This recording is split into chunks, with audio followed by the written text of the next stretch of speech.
There is a moment most people have had at least once, usually late, usually alone, when the ordinary texture of things suddenly feels insufficient. The coffee cup on the table, the hum of the refrigerator, the familiar weight of your own hands, all of it still there, still real, but somehow no longer self-explanatory. The world hasn't changed, and yet something in the way you're looking at it has shifted, and the question that rises up is not dramatic or loud. It arrives quietly, almost politely. What is this for? Not what is the cup for? Not what is the job for, or the relationship, or the weekend plan? Something further back than all of that. What is any of it for when you press hard enough against the surface? Most of us don't stay in that moment very long.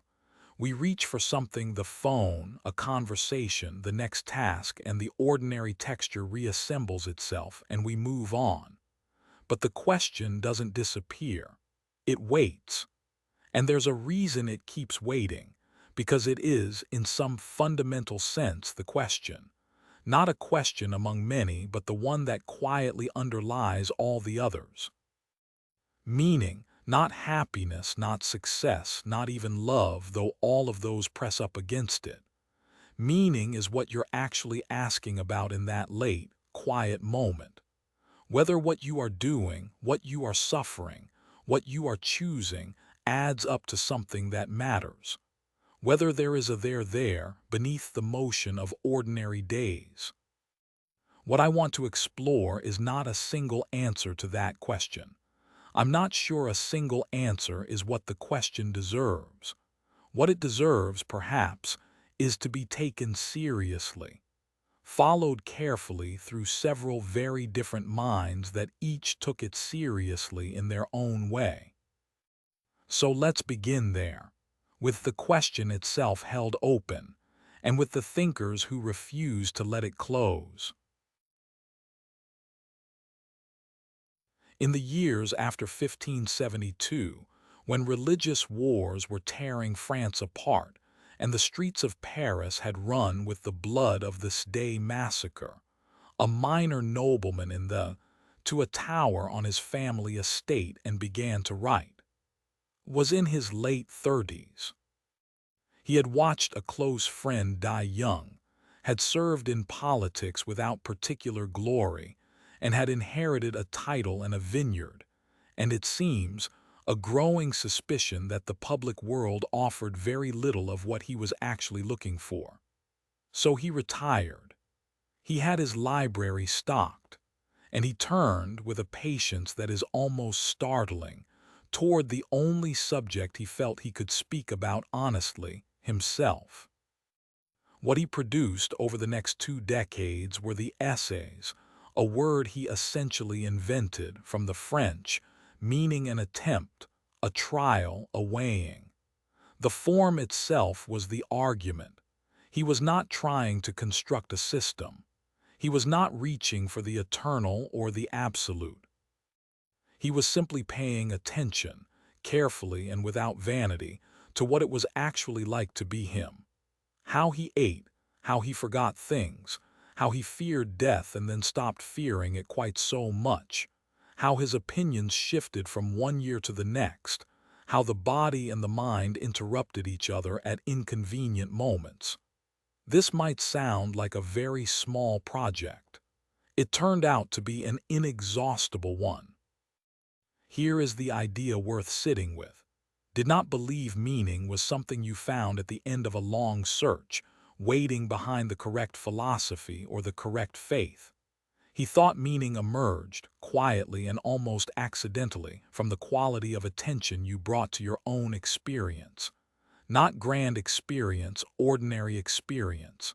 The creak of a chair, the texture of a friendship, the way a particular fear dissolves if you look at it long enough.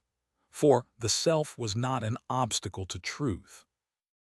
It was the very material from which a life of meaning had to be made. This sounds simple, and in a way it is, but it cuts against almost everything his age assumed. The educated world around him looked outward and upward, to classical authority, to scripture, to the great chain of being. Looked inward, not in the spirit of narcissism, but in the spirit of inquiry. He treated himself the way a scientist treats a specimen, with curiosity, with rigor, and without too much attachment to what he hoped to find. And what he found was that a human life, looked at honestly, is never quite coherent. It contradicts itself. It changes its mind. It contains at the same moment courage and cowardice, wisdom and foolishness, dignity and absurdity. And quietly radical claim is that this is not a problem to be solved. It is what a life actually is. To attend to it, to try to describe it faithfully, is already a way of taking meaning seriously, not as a destination, but as a practice. But self-knowledge alone grows comfortable, and arrives to disturb that comfort. He was born in Copenhagen in 1813, the youngest child of a melancholy father haunted by a sin he would never name, and he grew up under that shadow, a man constitutionally unable to leave any idea unexamined, any certainty unmolested. He was brilliant in drawing rooms and wretched when he left them. He was engaged to a woman he loved and broke the engagement for reasons he could never quite explain, and then spent years writing about it in disguise. He published his most searching works under pseudonyms, different masks for different moods, as though no single self could contain everything he needed to say. What he produced was not a system but a provocation, a lifelong argument against the idea that thinking clearly about yourself is the same as living. Had trusted the examined life, respected that trust, and then asked what examination alone can actually deliver. You can scrutinize your habits and catalog your contradictions with great precision, and still stand at the edge of your own existence doing nothing in particular. Knowledge circles back on itself. It becomes, at its most refined, a very elegant form of postponement. And what noticed, what he felt in his own chest, apparently at parties where he was the most entertaining person in the room, was that a person can be fully present to themselves and still be nowhere. I have just now come from a party where I was its life and soul. Witticisms streamed from my lips. Everyone laughed and admired me, but I went away. Yes, the dash should be as long as the radius of the Earth's orbit, and wanted to shoot myself. That long dash is not theatrical. It is the actual distance between performance and presence, between being observed and being committed to something. For meaning cannot be a thing you discover the way you discover a fact. It is not waiting in the world with a label on it. It must be chosen, and chosen under conditions that make rational certainty impossible. He called this the leap, and he meant it precisely. You cannot reason your way to the far bank. At some point the ground ends and you either jump or you stand there indefinitely, which is its own kind of choice. What I really need is to get clear about what I must do, not what I must know, except insofar as knowledge must precede every act. What matters is to find a purpose, to see what it really is that God wills that I shall do. The crucial thing is to find a truth which is truth for me, to find the idea for which I am willing to live and die.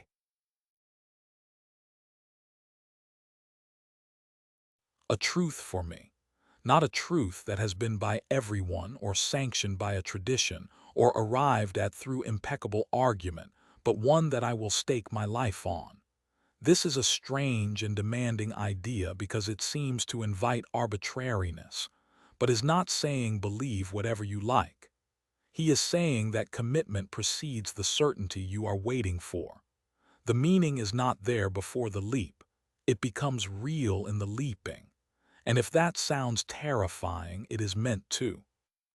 Thought existential comfort was the enemy of genuine life.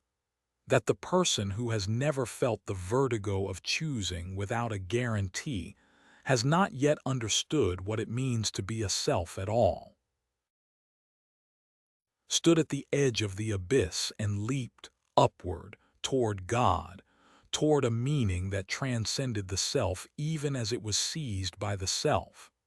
But what if the leap finds nothing to land on? What if the ground itself has been taken away? That is where Nietzsche meets us, not with a ladder out of the void, but with the announcement that the void is now our permanent address. Nietzsche was born in 1844 in a small Prussian town, the son of a Lutheran pastor who died young. He grew up inside Christianity, absorbed its architecture of meaning, and then spent the rest of his life watching that architecture collapse under the weight of his own honesty. He was a classical philologist before he was a philosopher, a man trained to read ancient texts with ruthless precision. And perhaps that discipline left him constitutionally unable to look away from what he saw. By his 40s, syphilis or some undiagnosed deterioration was dismantling his mind. He wrote in ferocious bursts between migraines, often in solitude in Swiss mountain towns, and he produced some of the most unsettling pages in the history of thought before going silent in 1889, never to recover. The center of his diagnosis is both simple and vertiginous. The god of European civilization is dead, not killed in some dramatic confrontation, but quietly abandoned by the very culture that professed to believe in him. Science, reason, historical criticism had hollowed out the foundations, even as the churches still stood and the prayers continued. And with God goes everything that had been secretly leaning on him: objective moral order, the soul's inherent worth, the guarantee that suffering is purposeful, the promise that the universe tends toward the good. These had not been freestanding ideas. They had been borrowing their weight from a source that no longer existed. The terrifying part, Nietzsche insists, is not that God is gone. It is that we have not yet reckoned with what his absence means. We go on speaking the language of value, dignity, moral obligation, not noticing that we have removed the foundations those words were standing on. He called this nihilism, and he thought it was the defining crisis of modernity, an earthquake whose full tremors had not yet arrived. Against that positivism which stops before phenomena, saying there are only facts, I should say.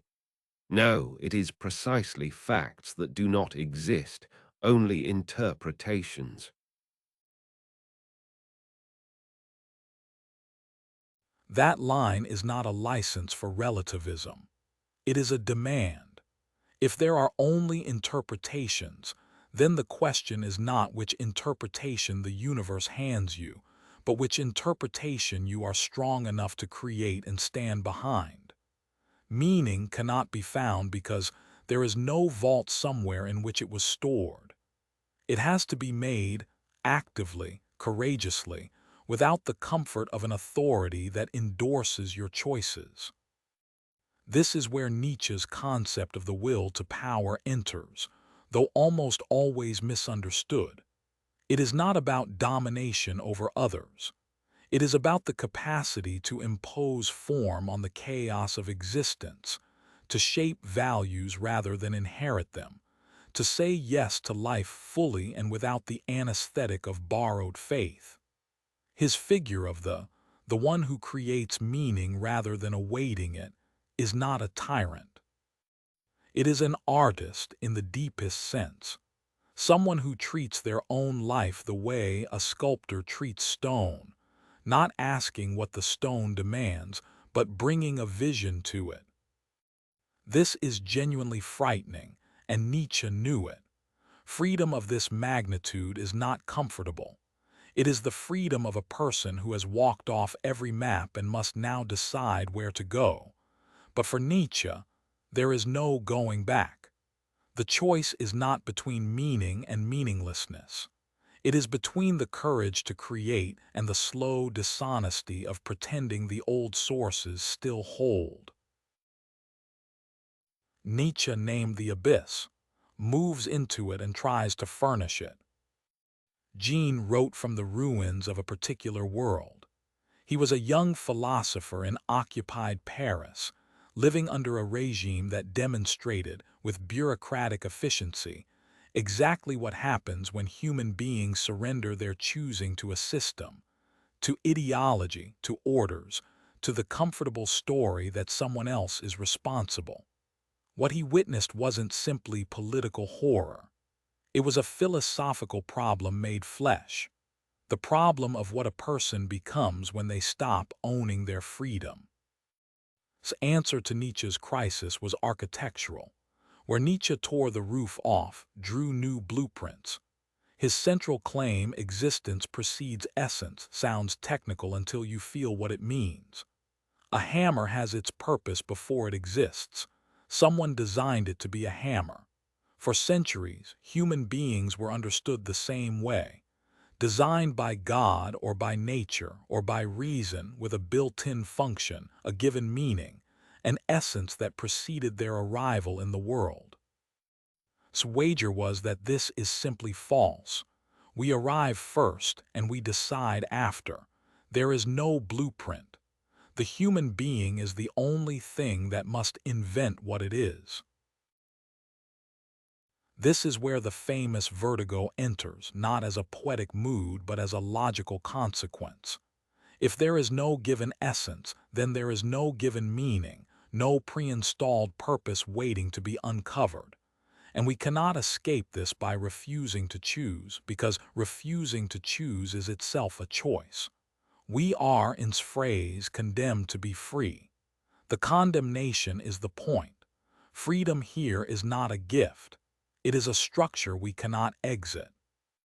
He illustrates this with painful precision in his fiction. A young man, torn between staying with his ailing mother and joining the French resistance, two obligations, both genuine, neither, discovers that no ethical formula, no external authority can make the decision for him. He must choose, and the choosing will define him, and no one can hand him the right answer in advance. He was free, free in every way, free to behave like a fool or a machine, free to accept, free to refuse, free to equivocate, to marry, to give up the game, to drag this death weight about with him for years to come. He could do what he liked. No one had the right to advise him. There would be for him no good or evil unless he thought them into being.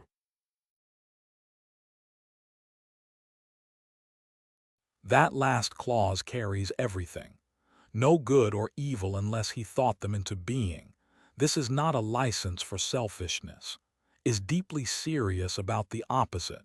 Because the choice is free, it is also total. When you choose, you are not merely selecting a path for yourself.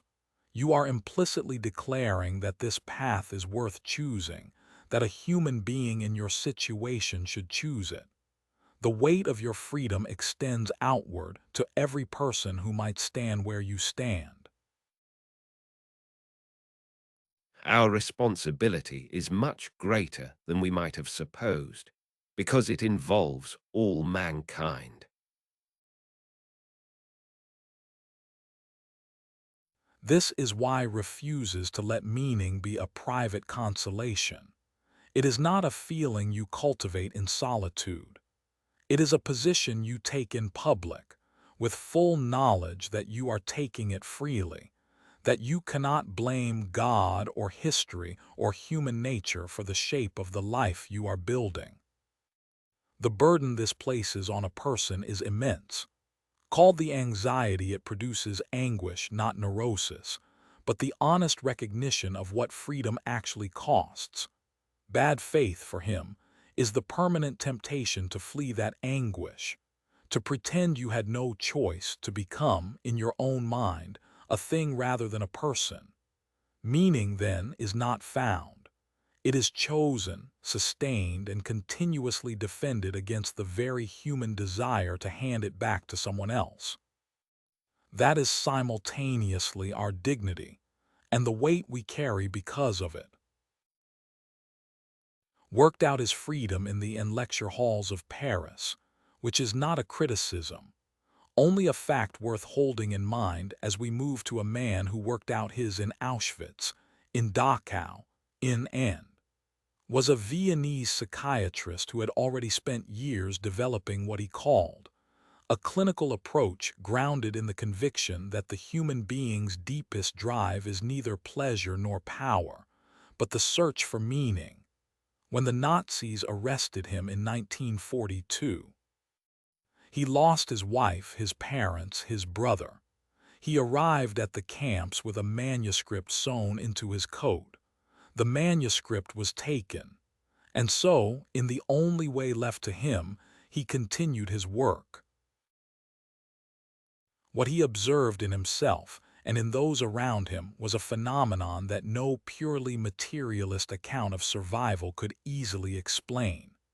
The prisoners who endured not always, not inevitably, but with striking frequency, were those who retained some interior orientation toward the future, some sense, however fragile, that their life still pointed somewhere. A man who had a child waiting, a woman who believed a book still needed to be written. The body could be stripped of almost everything, and these people were stripped of almost everything, but something persisted that insisted on calling meaning, and he was careful to say what kind of thing it was. It was not comfort. It was not happiness. It was not the absence of suffering. Had no patience for the idea that well-being meant the dissolution of tension, that the good life was a life at rest. He thought that vision of human flourishing was not only wrong but quietly dangerous. What a person actually needs, he argued, is something to move toward, something that places a genuine demand on them. The camps made that argument impossible to dismiss as mere philosophy. If there is a meaning in life at all, then there must be a meaning in suffering. Suffering is an ineradicable part of life, even as fate and death. This is where parts company not just with, but with a great deal of modern consolation. He does not ask us to minimize suffering, to reframe it, or to rise above it. He asks us to bear it with our eyes open, to recognize that suffering, when it cannot be avoided, becomes a site where meaning can still be found, even made. The prisoner who found a reason to endure was not deceiving himself. He was exercising the one freedom the camps could not confiscate, the freedom to choose his orientation toward what was happening to him. And then does something that quietly overturns the entire framework we have been building through this journey. Every thinker we have visited assumed, in some way, that the question belongs to us, that we are the ones who peer out at existence and demand to know what it means. Reverses the direction of the gaze entirely. Ultimately, man should not ask what the meaning of his life is, but rather must recognize that it is he who is asked. In a word, each man is questioned by life, and he can only answer to life by answering for his own life. To life, He can only respond by being responsible. We are not the interrogators. We are the ones being interrogated. And that reorientation changes everything, because a question you must answer cannot be indefinitely postponed, cannot be handed to a philosopher, cannot be solved in the abstract. It presses on you from the concrete particulars of your actual life. This relationship, this suffering, this specific moment in which something is asked of you. Meaning, for, is not a discovery you make once and then possess. It is a response you keep having to give, which means it is never finished. And that, quietly, is not a bleak conclusion. It is simply the truth of what it is to be alive and paying attention. We have moved through centuries and through temperaments wildly unlike one another. A French nobleman writing in a tower, a Dane trembling before the infinite, a German who wanted to shatter and then rebuild the very ground we stand on, a Parisian who said you are condemned to choose, a man who found in the worst darkness a reason to go on. And yet something persists across all of them, something that refuses to resolve into a single clean instruction. None of them found meaning lying there, patient and intact, the way you might find a stone in a field.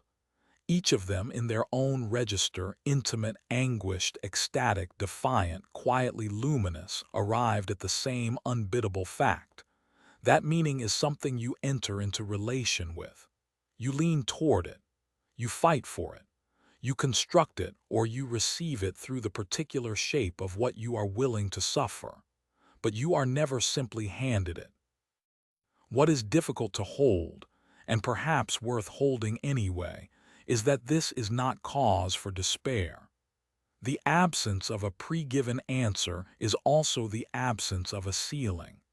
The question stays open not because it is broken, but because openness is the nature of a life that is still being lived. So perhaps the honest place to leave this is not with a conclusion but with a posture. Not, here is what meaning is, but rather, what are you willing to attend to? What would you refuse to relinquish even under pressure?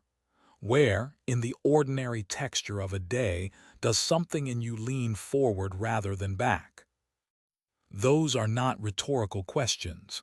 They are the actual work. Called it the essay, the attempt, the try. He meant his sentences, yes, but he also meant the self. You are the attempt. You are always mid-sentence, and that, quietly, is not a problem to be solved. It is the condition under which anything comes to matter at all.